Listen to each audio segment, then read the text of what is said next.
Pro Screen Printing, our sponsors for this matchup. Introducing our blue corner. Weighing in at 55.9 kilos, she trains under Simon Carson at the Absolute MMA Gym. She fights out of Melbourne, Victoria. Please give it up for Tina Bunmi Brawler Trinh.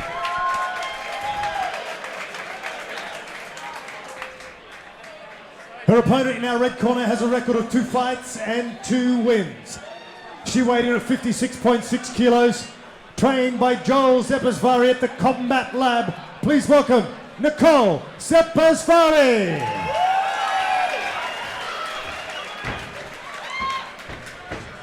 So with that info, this is that's got me excited to see Tina. Like, I mean, that's a decorated martial artist. Yeah, so absolutely. It'd be fascinating to see how we're going against an undefeated fighter. Yeah, trained by her husband, Nicole Szepesvary. Trained by her husband, Joel, who is a very, very, very accomplished black belt.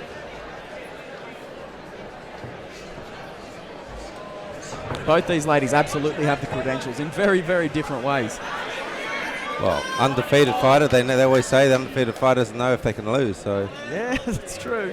Tina Trinh, though, I don't know how much she's been getting used to, for lack of a better word, just getting smacked in the head. And that's a. She's got a nice control of the neck now, actually. Yeah, you see the really techniques to the down. Yeah, this is no arm-in guillotine. She's got the chin strap there. She does. To get the pressure here, though, she needs to take this to the ground. Yeah, absolutely. Absolute perfect leverage. Unless you're an over-eam sized person. Yeah. During horse meat phase. Oh, mate. It's ongoing. Beautiful head good control. head control. Yeah, that's what we love to see, isn't it, Chris? She's utilising the underhook along with the head control here. Giving a good tilt on the upper torso of Tina. Tina Trinh, very good not to keep her...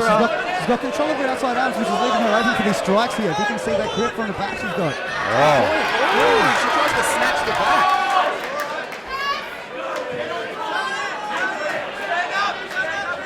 Well, if Nicole manages to sub her, that is a huge feather in her cap.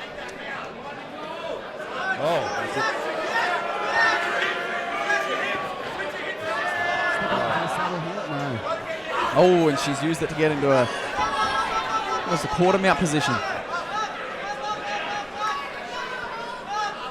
Into half guard. Trina doing a great job of keeping her off balance. Nicole is just so active on top. She is. Scary. And you can see why she's undefeated. Here we go. This is where Tina, you can tell she's got some technique here. She does. She needs to close that distance between her head. Trying to work that left foot in for a butterfly. Oh, damaging shots there. We've seen this position again. Tina's gone for almost a deep half, and she's got her hand trapped, and she's managed to get it back, thankfully. It's an awful position to be in.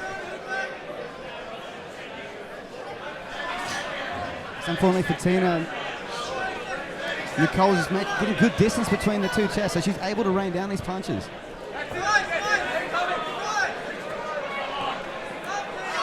Again, she's got that other hand hooked.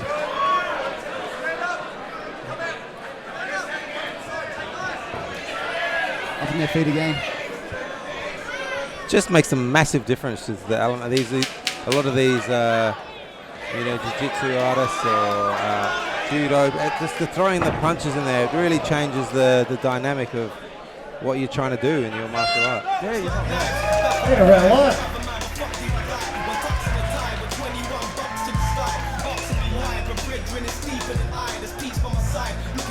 Nicole's actually got some nasty red marks in the back of her shoulder there. I don't know if she came in with that or if that's a product of the cage grading across her back. Yeah, I know cage rash when I see it. Nasty stuff. It's nothing quite like wrestling against the cage, getting a double body lock in your opponent and feeling your own knuckles drag along the cage. That'll put some hair on your chest. Well, I think it's an interesting matchup here. We've got the undefeated fighter versus the decorated mixed martial artist over there in Tina. So she's got some thinking to me. She'll be looking into herself here and thinking, coming out thinking, well-decorated martial artist, and be very confident. Now she's probably hasn't done as well in that first round as she'd hoped, and now the self-doubt could be creeping in there, and she'll be trying to too true. solved that puzzle of how she's going to get over the top of Nicole here.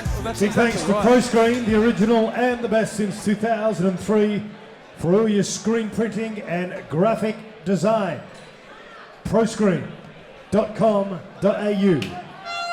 Thank you, Dave. And to your point as well, Tina's a very accomplished jiu-jitsu girl, and they're straight back into it. But could you imagine what sort of round that would have been if Nicole was facing a girl who wasn't versed in jiu-jitsu? That was a fairly dominant round for Nicole, and Tina's no slouch on the ground. Well, like we mentioned it there before the introduction, she's well decorated.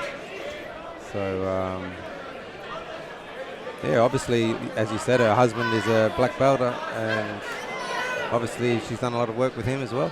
Yeah, it's showing. To Nicole's credit, she was very well able to control a great grappler on the ground there, and it just shows how good her skill must be too. Absolutely. Absolutely. If she wasn't fighting someone as versed as Tina, like that could have been a TKO. She was in some really good spots where she was landing a lot of good strikes. Definitely. Unanswered strikes. Yeah.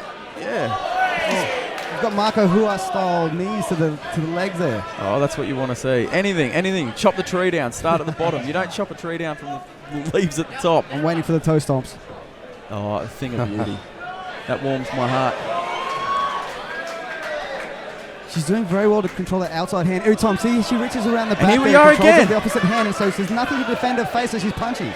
This is what we're talking about before. Tina's no slouch at grappling, and Nicole's able to tee off on her. The referee's something in there. The referee's seen enough.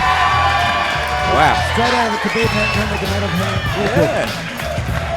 I mean, It was an interesting stoppage because there weren't really damaging punches, but she wasn't able to defend herself.